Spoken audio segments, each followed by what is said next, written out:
மல்லி சீரியல் நேயர்களுக்கு வணக்கம். வெண்பாவை கடத்திய கலாவதியின் கன்னத்தில் அறைந்து வெண்பா மற்றும் 2 குழந்தைகளையும் ஷேப்பாக பத்திரமாக காப்பாற்றிய மல்லி நடந்தது என்னன்னு தெரிஞ்ச முன்னாடி இப்போ தான் சேனலுக்கு முதல் முறையாக வரீங்கன்னா மறக்காமல் லைக் பண்ணிட்டு வாங்க. வீடியோக்குள்ளே போகலாம்.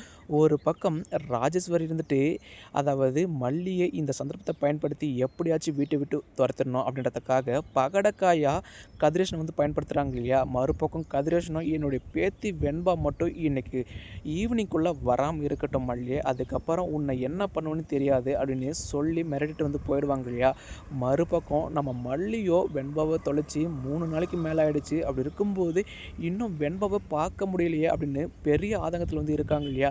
இன்னொரு பக்கம் யார்கிட்டையும் சொல்லாமல் கொள்ளாமல் ஃபோன் இருந்தால் தானே நமக்கு ஃபோன் பண்ணி எங்கே போயிட்டு என்ன பண்ணிட்டு கேட்பாங்க. அப்படி இருக்கும்போது ஃபோனே இல்லாமல் இப்போது வெண்பாவுடைய ஃபோட்டோ எடுத்துட்டு கடைசியில் வெண்பாவை கடத்தினாங்க யார் என்னன்னு தெரியும் இல்லையா. அவங்கள நாம் பேசும்போது அவங்க தன்னுடைய புருஷனுக்கு தான் உடம்பு சரியில்லைன்னு போயிருப்பாங்க. அதனால் அந்த இடத்துக்கு போனாலே நம்ம பொண்ணு எங்கே இருக்கான்னு தெரிஞ்சிடும் அப்படின்ற ஒரு விஷயத்துக்காக இப்போ மல்லி தனியாக களத்தில் இறங்கி போகிறாங்க இல்லையா.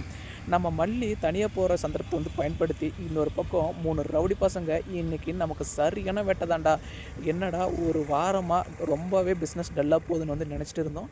இப்போது நமக்கு வேட்டை கிடச்சிருக்கு, வாடா நம்ம 3 பேரும் சேர்ந்து அந்த அதாவது பெண்ணை வேட்டையாடலாம் அப்படின்னு சொல்லிட்டு இப்போ மல்லி பக்கம் திசை நோக்கி போவாங்க இல்லையா.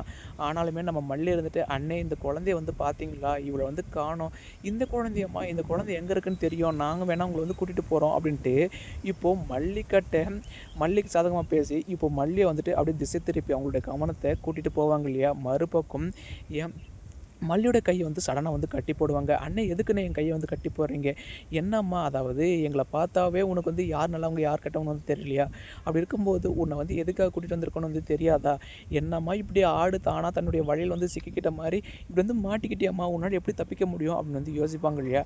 நம்ம சின்ன பொண்ணு வெண்பா அவங்களே அவங்களுடைய கையில் இருக்கிற கட்டை கழுத்துட்டு தூக்கி எறியும்போது நம்ம மல்லிக்கெல்லாம் இது எவ்வளோ பெரிய விஷயம்.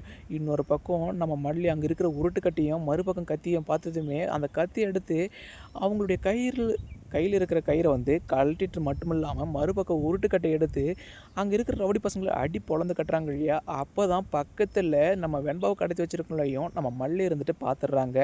மறுபக்கம் மல்லியம்மா வந்துட்டிங்களா அப்படின்னு வெண்பா கூப்பிட, மறுபக்கம் இவ தான் உன் அம்மாடா, இவ்வளையும் உங்க கூட சேர்த்து விற்க போகிறோம், ஆல்ரெடியே உங்களால் எனக்கு 20 லட்ச ரூபா வரப்போகுது, இப்போது இவ்வளோ பெரிய அதாவது கிடச்சிருக்குன்னா கஸ்டமர் சும்மா விடுவாங்க, இனி உன் அம்மாவை நாடு கடத்த தான் போகிறாங்க அப்படின்னு ரொம்பவே பயமுறுத்துவாங்க இல்லையா. ஆனாலுமே நம்ம மல்லி எதுக்குமே அசறது கிடையாது. ஏன்னா நம்ம மல்லி வளர்ந்ததோ கிராமம் இல்லையா. அப்படி இருக்கும்போது அங்கே அடிபட்டு உதப்பட்டு கஷ்டம் என்ன நஷ்டம் என்னன்னு எல்லாமே நல்லா தெரியும் இல்லையா.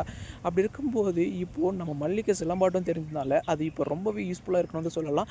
ஒரு பக்கம் சிலம்பை எடுத்து நம்ம மல்லி இருந்துட்டு நல்லா சுற்றுன்னு சுற்றுவாங்க இல்லையா. அப்படி இருக்கும்போது அங்கே இருக்கிற ரவுடி பசங்களெல்லாம் அடி வெளுத்து கட்டு, மறுபக்கம் அந்த ரவுடி பொம்பளையும் அடி வெளுத்து கட்டுறாங்க. ஏண்டி என்கிட்டயே போய் சொல்கிறியா, என் பொண்ணை கடத்தி கூட்டிகிட்டு போகிறதுக்காக என் புருஷனுக்கு உடம்பு சரியில்லை ஹாஸ்பிட்டலுக்கு போகணும், ஏமா சும்மா தொந்தரவு பண்ணுற அப்படின்னு நீ என்கிட்டயே போய் சொல்லிட்டு தப்பிச்சு போனோம் தானடி, இனி உன்னெல்லாம் சும்மா விட மாட்டேன் அப்படின்ட்டு இப்போது நம்ம மல்லி அவங்களெல்லாம் சிலம்பாலேயே அடி வெளுத்து கட்டினது மட்டும் இல்லாமல் மறுபக்கம் அந்த குண்டு லேடியோட மொபைலை எடுத்து இப்போது மறுபக்கம் தீபனுக்கு இன்ஃபர்மேஷன் தெரியப்படுத்துகிறாங்க இல்லையா. உடனே தீபனை சும்மா விடுவாங்க. தன்னுடைய மனைவி தீபிகாவுக்கு இன்ஃபர்மேஷனை சொன்னதுமே இப்போது தீபிகா இருந்துட்டு அந்த இடத்துக்கு மாஸ் என்ட்ரி கொடுக்குறாங்க. மறுபக்கம் நம்ம வெண்பாவை மட்டும் இல்லாமல் இன்னும் 2 குழந்தைகளையும் மல்லி இருந்துட்டு ஷேப்பாக காப்பாற்றிடுறாங்க. அதுக்கப்புறமா தீபிகா தன்னுடைய படையோட மாஸ் என்ட்ரி கொடுத்தது மட்டும் இல்லாமல் அங்கே இருக்கிற ரவுடி பசங்க எல்லாரையும் அடி வெளுத்து கட்டிட்டு இப்போது மறுபக்கம் அவங்கள செயலுக்கும் கூட்டிகிட்டு போயிடுறாங்க.